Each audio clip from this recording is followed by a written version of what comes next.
Assalamualaikum warahmatullahi taala wabarakatuh. Apa khabar murid-murid semua? Harap murid berada dalam keadaan sihat dan sejahtera.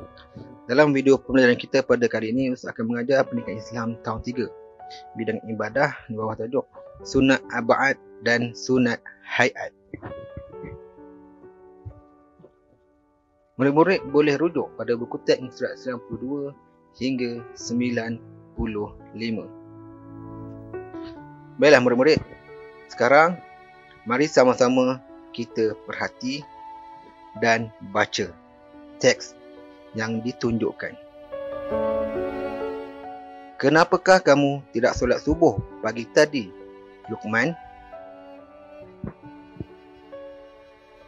Maaf Ustaz, saya tidak hafaz doa kunut. Luqman perlu solat subuh kerana solat itu wajib dilaksanakan. Doa kunut tidak wajib, hanya sunat ab'ad.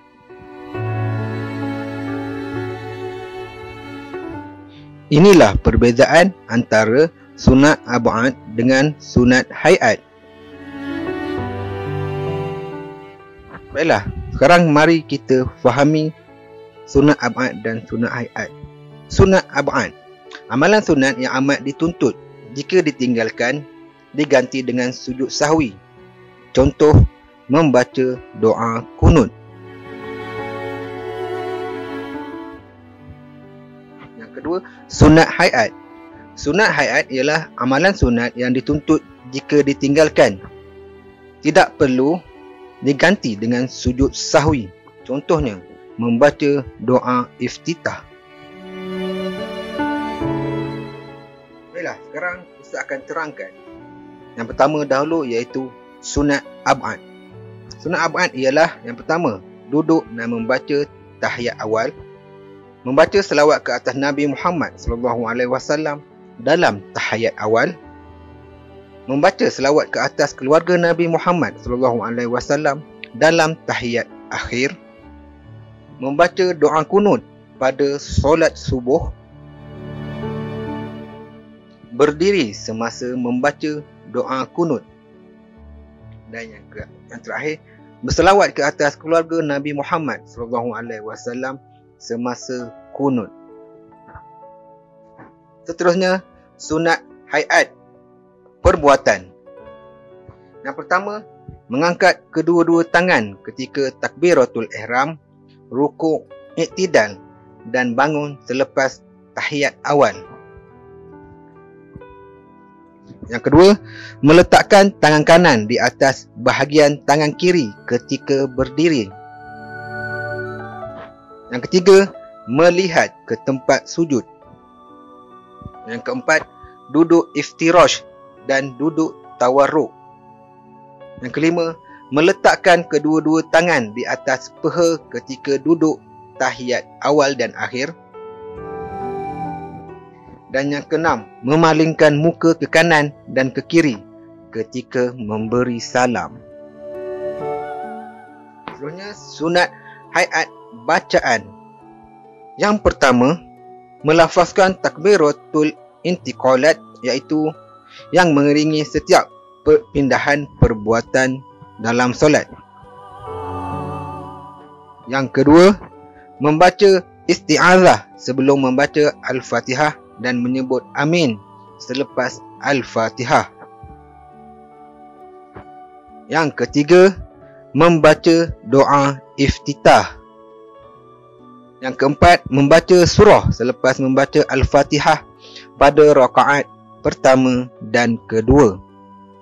Yang kelima, menyaringkan suara pada bacaan dan surah pada rakaat pertama dan kedua ketika solat subuh, maghrib, isyak dan solat Jumaat. Yang keenam, membaca tasbih ketika rukuk dan sujud.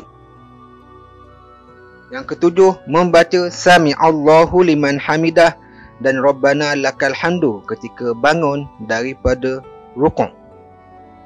Yang ke-8, membaca doa ketika duduk antara dua sujud. Yang ke-9, membaca selawat Ibrahimiyah. Yang ke-10, memberi salam yang kedua. Baiklah, murid, sekarang mari kita lihat. Dan sekarang Ustaz akan tunjukkan bagaimana cara melakukan sujud sahwi. Yang pertama, duduk iftirash, membaca tahiyat akhir. Seterusnya, sujud.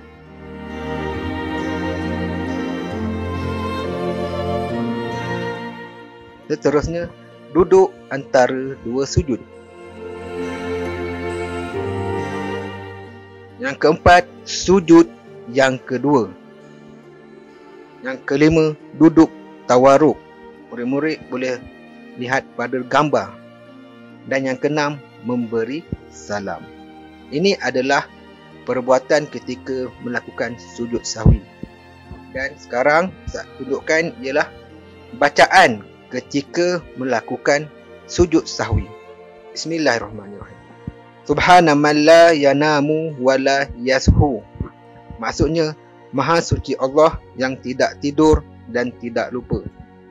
Bacaan ini dibaca pada kedua-dua ketika dilakukan sujud sahwi. Baiklah murid-murid, sampai sini saja pembelajaran kita pada kali ini. Saya harap murid dapat dan murid-murid amalkan apa yang kita pelajari hari ini. Sekian, terima kasih. Assalamualaikum warahmatullahi taala wabarakatuh.